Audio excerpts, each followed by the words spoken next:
नमस्कार दोस्तों, स्वागत है आपका हमारे official YouTube channel GS by Neeraj sir में। कैसे हैं आप सब? मैं उम्मीद करता हूं स्वस्थ होंगे, मस्त होंगे, अपनी तैयारी में व्यस्त होंगे। बट आज की जो क्लास है ये बहुत ही महत्वपूर्ण क्लास है और टेस्ट पेपर 78 है। इससे पहले 77 टेस्ट पेपर हो चुके हैं। हमें उम्मीद है कि आप लोग सभी टेस्ट पेपर अटेंड किए होंगे। ये भी उम्मीद है कि आप लोग पेन पेपर उठा के बैठ गए होंगे, क्योंकि टेस्ट पेपर 78 में भी 20 क्वेश्चंस आएंगे और 20 के 20 क्वेश्चंस प्रीवियस ईयर से होंगे। तो एक भी क्वेश्चंस मिस नहीं करना है, एक भी क्वेश्चंस हल्के में नहीं लेना है कि ये तो मैं जानता था बहुत छोटा क्वेश्चंस है। बेटा क्वेश्चंस ऐसे ही आएंगे, बस इनका जो है याद रखना कितना महत्वपूर्ण है ये आपके ऊपर डिपेंड करता है। अगर डाटा आपको याद होता है तभी आप सही कर पाएंगे, क्योंकि आप जानते हैं कलाकारों की संख्याएं जो हैं असीमित हैं, उनका कोई लेखा जोखा नहीं है। आदि लगा दिया गया है। केवल समसामयिक चित्रकारों में आप देखे होंगे राजा रवि वर्मा, रविन्द्रनाथ ठाकुर, गगनेन्द्र नाथ ठाकुर, यामिनी राय, अमृता शेरगिल, NS बेंद्रे, के हब्बर, में हुसैन, KS कुलकर्णी, के आचार्य का नाम है। लेकिन आते कितने हैं? लगभग 50-60। कब कहाँ से पूछ लिया जाए कुछ कहा नहीं जा सकता। ऐसे बंगाल शैली में आप देखते होंगे अवनींद्रनाथ ठाकुर, नंदलाल बोस, असित कुमार हल्दर, DP राय चौधरी और क्षितिज मुजुमदार के नाम शामिल हैं। लेकिन जब क्वेश्चंस पूछता है तो बहुत डीप में पूछता है। जिनका नाम नहीं समाहित है वही ज़्यादातर पूछे जाते हैं। तो ये TGT आर्ट के लिए कोई नई बात नहीं है बेटा। ये ऐसा काम पहले भी कर रहा था, आज भी करेगा, वर्तमान में भी करता रहेगा।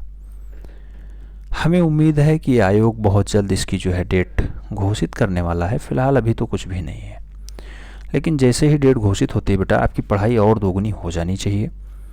और टेस्ट पेपर 78 का स्कोर आपका क्या रहता है ये आपके पढ़ाई के ऊपर ही डिपेंड करता है। हमें उम्मीद है कि आप लोग अच्छे से रिवीजन कर रहे होंगे, अपना पुराना डाटा जो है रिकॉल करते रहे होंगे। आइए देखते हैं, शुरू करते हैं। टेस्ट पेपर 78 का जो पहला क्वेश्चन है बेटा, कह रहा है अवतार सिंह पवार संबंधित हैं। अवतार सिंह पवार किससे संबंधित हैं? ऑप्शंस में हैं इंस्टॉलेशन, टेक्सटाइल, पॉटरी या फिर मूर्तिकला। तो बेटा अवतार सिंह पवार का जो संबंध है वो मूर्ति कला के लिए है। राइट आंसर सी के साथ लगाइएगा। मूर्तिकला is the right answer. Next प्रश्न संख्या 2 की तरफ बढ़ते हैं। 2 में पूछा जाता है बदामी गुफा संख्या 1। बदामी की गुफा संख्या 1 की छवियां हैं। ऑप्शंस में है नटराज के रूप में भगवान शिव, जैन तीर्थंकर, बुद्ध सो रहे हैं या फिर विष्णु के अवतार। बदामी गुफा में गुफा संख्या 1 में क्या चित्रित है, कुल मिलाकर के ये पूछ रहा है। तो भगवान नटराज के बारे में वहाँ डाटा दिया गया है। तो नटराज के रूप में भगवान भोलेनाथ। राइट आंसर ए के साथ लगाइएगा बेटा। बदामी गुफा संख्या 1 में नटराज के रूप में भगवान शिव का अंकन मिलता है। नेक्स्ट प्रश्न संख्या 3 की तरफ बढ़ते हैं। 3 में पूछा जाता है भारत माता के चित्रकार हैं। भारत माता के चित्रकार हैं। ऑप्शंस में है नंदलाल बोस, यामिनी राय, अवनींद्रनाथ टैगोर या फिर गगनेन्द्र नाथ टैगोर। बेटा भारत माता के चित्रों को पूछा गया है। आप जानते हैं कि जिन्होंने बंगाल शैली इस्टेब्लिश की थी वही भारत माता का चित्रण 1905 में करते हैं। जब बंगाल विभाजन हो रहा था तब अवनींद्रनाथ टैगोर जी भारत माता का चित्र बना रहे थे। तो राइट आंसर बी के साथ बन रहा है। Abanindranath Tagore is the right answer, यानी B is the right answer. Next प्रश्न संख्या 4 की तरफ बढ़ते हैं। 4 में पूछा जाता है किस राज्य में एलोरा गुफा स्थित है। ऑप्शंस में है कर्नाटका, आंध्र प्रदेश, महाराष्ट्र, मध्य प्रदेश। वह राज्य कौन सा है बेटा जहां एलोरा गुफाएं हैं? एलोरा में वही 34 गुफाओं वाला एलोरा। तो बेटा वो महाराष्ट्र है। महाराष्ट्र का औरंगाबाद वाला बेल्ट।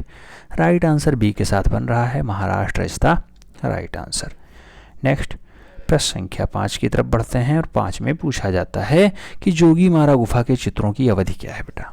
अजंता गुफा से पहले की है, बाघ गुफा से बाद की है, अजंता गुफा के बाद की है या फिर बुद्ध के बाद की है। तो जोगीमारा गुफा के चित्रों की जो अवधि मानी जाती है, काल माना जाता है बेटा, वो अजंता गुफा से पहले का माना जाता है। अजंता गुफा से पहले का। तो राइट आंसर ए के साथ लगाइएगा, बाद वाला गलत है। ठीक है, अजंता गुफा से पहले की है। ए इज द राइट आंसर बन जा रहा है। नेक्स्ट प्रश्न संख्या 6 की तरफ बढ़ते हैं। 6 में पूछ लिया जाता है बाघ गुफाएं स्थित हैं। बाघ गुफाएं कहाँ स्थित हैं बेटा? मध्य प्रदेश में, आंध्र प्रदेश में, महाराष्ट्र में या फिर उत्तर प्रदेश में। तो बाघ की गुफाएं कहाँ स्थित हैं, ये क्वेश्चंस बन रहा है बेटा। आप जानते हैं बाघ की गुफाएं सोया हुआ प्रदेश मध्य प्रदेश में है। राइट आंसर ए के साथ हो जा रहा है। कुछ लोगों को लग रहा होगा ये सब क्वेश्चंस क्यों रिपीट करवा रहे हैं। बेटा आपकी तैयारी बेटर है इसलिए आपको ये क्वेश्चंस हल्के में लग रहे होंगे, लेकिन जो लोग अभी नए नए जुड़े हैं उनसे पूछो कितने क्वेश्चन सही जाते हैं, कौन से क्वेश्चन सही जाते हैं। ठीक है, तो उनके लिए ये समाहित है क्वेश्चंस, बहुत महत्वपूर्ण है, आपके लिए भी है। कभी कभी होता क्या है कि आप पढ़े तो खूब रहते हैं, ओवर कॉन्फिडेंस में आ जाते हैं और उसी ओवर कॉन्फिडेंस के चक्कर में आप ले डूबते हैं सब कुछ। आपकी तैयारी बहुत अच्छी है, पढ़ाई बहुत अच्छा है, कौशल बहुत अच्छा है, याद करने स्मरण शक्ति आपकी बहुत तगड़ी है, लेकिन होता क्या है कभी थोड़ा सा कन्फ्यूजन में आप जो है गलतियाँ कर बैठते हैं। तो उस गलतियों से बचने के लिए ही ऐसे क्वेश्चंस बार बार कराए जा रहे हैं। प्रश्न संख्या 7 की बात करते हैं। पूछा गया हरिपुरा विज्ञान के लिए प्रसिद्ध कलाकार कौन है, हरिपुरा विज्ञापन के लिए अच्छा कलाकार कौन है। हरिपुरा का एक कांग्रेस का अधिवेशन होता है, उसका विज्ञापन कौन निकालता है, कुल मिला के ये क्वेश्चन पूछ रहा है। ऑप्शंस में है के.जी. सुब्रमण्यम, असित कुमार हल्दर, डी.पी. रायचौधरी या फिर नंदलाल बोस। तो हरिपुरा विज्ञापन के लिए पूछा जा रहा है बेटा, वहाँ पे मास्टर मोसा ही राइट आंसर बनेंगे। मास्टर मोसा यानी नंदलाल बोस। नंदलाल बोस की एक खूबियाँ और है बेटा, भारतीय संविधान आप जानते होंगे, भारतीय संविधान, और भारतीय संविधान को मूल रूप से भारतीय संविधान की पांडुलिपियों को ज़्यादातर किसने चित्रित किया है, तो नंदलाल बोस के द्वारा ही चित्रित किया गया है। ये भी याद रखना है। मास्टर मोसाई का संबंध गांधी जी से बहुत अच्छा रहा है।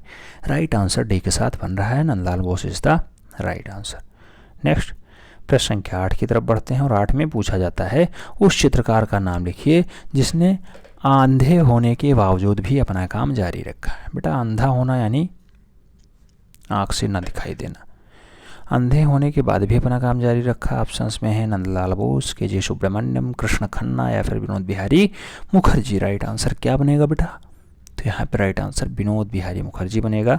इनर आई इनके ऊपर एक फिल्म भी बन चुकी है, सत्यजीत रे ने बनाई है। राइट आंसर डी के साथ बन रहा है, Vinod Bihari Mukherjee is the right answer. Next प्रश्न संख्या 9 की तरफ बढ़ते हैं और 9 में पूछा जाता है कालकाचार्य कथा। कालकाचार्य कथा और कल्पसूत्र के चित्रित किया। बेटा कालकाचार्य कथा और कल्पसूत्र क्या है, बुद्ध लघु चित्र हैं, जैन लघु चित्र हैं, अजंता चित्रकला है या फिर बाघ गुफा चित्रकला है। तो कालकाचार्य कथा और मूल रूप से कल्पसूत्र में क्या डाटा मिलता है, तो जैन लघु चित्रण मिलते हैं। राइट आंसर बी के साथ बन रहा है, जैन लघु चित्र इज द राइट आंसर, यानी B is the right answer.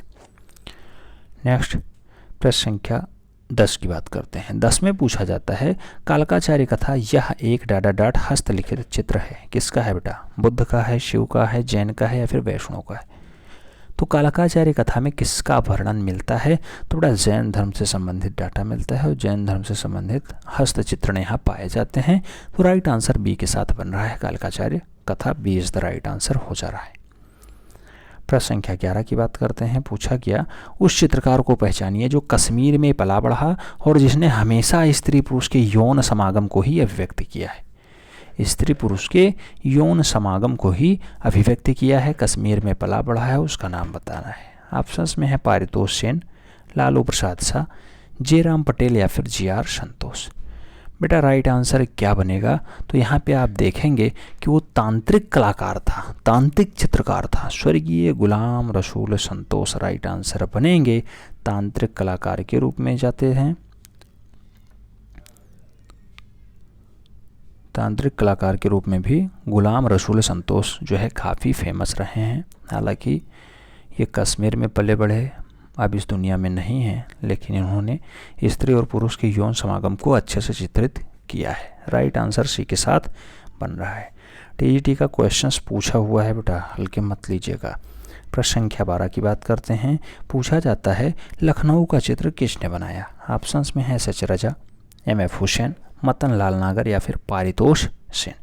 तो बेटा लखनऊ का चित्र पूछा जा रहा है, नाम आएगा मदन लाल नागर जी का, B is the right answer हो जाएगा। मदन लाल नागर, वही मदन लाल नागर बेटा जिन्हें लखनऊ के चितेरे के नाम से भी जाना जाता है। जन्म इनका कहाँ पे होता है, लखनऊ में ही होता है बेटा। 1923 में इनका जन्म होता है मदन लाल नागर जी का। लखनऊ का चित्र यही बनाते हैं। अच्छा, मदन लाल नागर के कला गुरु कौन रहे हैं बेटा, तो कई जगह असित कुमार हल्दर मिलते हैं, हालांकि इनके 2 हैं। असित कुमार हल्दर भी मिलते हैं। असित कुमार हल्दर मदनलाल नागर के कला गुरु रहे हैं, उसमें कोई डाउट नहीं है। लेकिन ललित मोहन सेन भी कई जगह दिखाई देते हैं। तो ललित मोहन सेन भी हैं। ललित मोहन सेन लखनऊ के चितेरे माने जाते हैं और मूल रूप से 1923 में इनका लखनऊ में ही जन्म होता है। 1923 याद रखना है। लखनऊ का चित्र मदनलाल नागर ने बनाया है। बी राइट आंसर हो रहा है। प्रश्न संख्या 13 की तरफ बढ़ते हैं। 13 में पूछा जाता है हिमालय पर्वत। हिमालय पर्वत के चित्रों के लिए कौन प्रसिद्ध है? बेटा हिमालय पर्वत को किसने बनाया? ऑप्शंस में है राम कुमार, जे स्वामीनाथन, निकोलस रोरिक या फिर तैयब मेहता। हिमालय पर्वत को रचने का काम किसका रहा है बेटा? तो हिमालय पर्वत को रचने का काम निकोलस रोरिक का रहा है। निकोलस रोरिक की अच्छी रचना मानी जाती है। बी राइट आंसर हो जाता है। Nicholas Roerich is the right answer. Next प्रश्न संख्या 14 की तरफ बढ़ते हैं। 14 में पूछ लिया गया काले और सफ़ेद रंग के साथ ज्यामितीय अमूर्त चित्रकारी करने वाला कलाकार कौन है? काला और सफ़ेद रंग के साथ ज्यामितीय अमूर्त चित्रकारी करने वाले कलाकार का नाम लिखिए बेटा। ऑप्शंस में है नीलिमा शेख, मृणालिनी मुखर्जी, नसरीन मोहम्मदी या फिर अनुपम सूद। तो काले सफ़ेद रंगों से अमूर्त चित्रकारी कौन करता था, वो भी ज्यामितीय? तो बड़ा नाम है नसरीन मोहम्मदी। नसरीन मोहम्मदी राइट आंसर लगाइएगा। B is the right answer हो जा रहा है। प्रश्न संख्या 15 की बात करते हैं। पूछ लिया गया बेटा नागरी दास ने बनी ठनी का चित्रण किस रूप में किया है? नागरी दास ने बनी ठनी का चित्रण किस रूप में किया? ऑप्शंस में है सीता, राधा, पार्वती, नायिका। आप जानते हैं बेटा राइट आंसर क्या होगा? राधा। राधा के रूप में नागरी दास ने बनी ठनी का चित्रण किया है। राइट आंसर सी के साथ बन रहा है। सी इज़ द राइट आंसर, यानी Radha is the right answer. Next प्रश्न संख्या 16 की बात करते हैं। पूछ लिया गया किसने विश्व प्रसिद्ध श्रेष्टन चैपल छत 1505 से 1512 में चित्रित किया? श्रेष्टन चैपल छत को किसने बनाया बेटा? ऑप्शंस में है दा विंसी, माइकल एंजेलो, बोनेलेच्ची या फिर रेम्ब्रांट। सिस्टन चैपल की छत को बनाने का काम माइकल एंजेलो का रहा है। राइट आंसर सी के साथ लगाइएगा। Michael Angelo is the right answer. प्रश्न संख्या 17 की तरफ बढ़ते हैं। पूछा गया चालुक्य वंश की राजधानी यहाँ स्थित थी। चालुक्य वंश की राजधानी यहाँ स्थित थी। ऑप्शंस में है हम्पी, चोलमंडलम, बादामी या फिर चिदम्बरा। बेटा चालुक्य वंश की राजधानी पूछा जा रहा है। राइट आंसर बादामी के साथ लगाइएगा। B is the right answer हो जा रहा है, यानी Badami is the right answer. प्रश्न संख्या 18 की तरफ बढ़ते हैं। 18 में पूछ लिया गया महावीर स्वामी जैन धर्म के 24वें तीर्थंकर हैं, तो जानते ही हैं। जन्म चित्रित किया गया, महावीर स्वामी का जन्म चित्रित किया गया किसके? दिव्यवादन में, प्रज्ञा पारमिता में, कल्पसूत्र में या फिर चोर पंचाशिका में। तो महावीर स्वामी का जो है जन्म मूल रूप से कल्पसूत्र में चित्रित है बेटा। राइट आंसर सी के साथ लगाइएगा। कई बार ये पूछा गया महावीर स्वामी किस क्रम के जैन तीर्थंकर रहे हैं बेटा? तो 24वें क्रम के तीर्थंकर रहे। राइट आंसर सी के साथ लगा लीजिएगा बेटा, कल्पसूत्र में चित्रित है। नेक्स्ट प्रश्न संख्या 19 की बात करते हैं। 19 में पूछा जाता है सित्तनवासल गुफाओं की छत पर डाढ़ की छवियां दिखाई देती हैं। किसकी छवियां हैं बेटा? कमल सरोवर बना है, भगवान शिव बने हुए हैं, बुद्ध बने हुए हैं या फिर भगवान विष्णु बने हुए हैं। तो बेटा सित्तनवासल की जो है छत है और छत में कमल सरोवर का बहुत सुंदर दृश्य मिलता है, बहुत सुंदर अंकन मिलता है। तो राइट आंसर ए के साथ बन रहा है। सित्तनवासल की गुफाओं पे छतों पे कमल सरोवर अंकित है। राइट आंसर ए के साथ बन रहा है। नेक्स्ट प्रश्न संख्या 20 की बात करते हैं। पूछ लिया गया प्रोग्रेसिव आर्टिस्ट ग्रुप संबंधित है किससे? आर एस बिष्ट से, एम एफ हुसैन से, असित कुमार हल्दर से या फिर एस जी श्री खांडे से। बेटा प्रोग्रेसिव आर्टिस्ट ग्रुप यानी पैग का संबंध किससे है? तो पैग का संबंध मकबूल फिदा हुसैन से। राइट आंसर सी के साथ लगाइएगा। मकबूल फिदा Hussain is the right answer, यानी सी इज़ द राइट आंसर। कुल मिलाकर के टेस्ट पेपर 78 आपका कैसा बना है कमेंट के माध्यम से छाप दीजिएगा। कितने क्वेश्चंस आपके सही जा रहे हैं ये भी बताइएगा। 8 बजे वाली टेस्ट सीरीज हमें लग रहा है आप लोग दे रहे होंगे और रात को 10 बजे वाली भी दे रहे होंगे, तो आपका रिस्पांस बहुत अच्छा आएगा।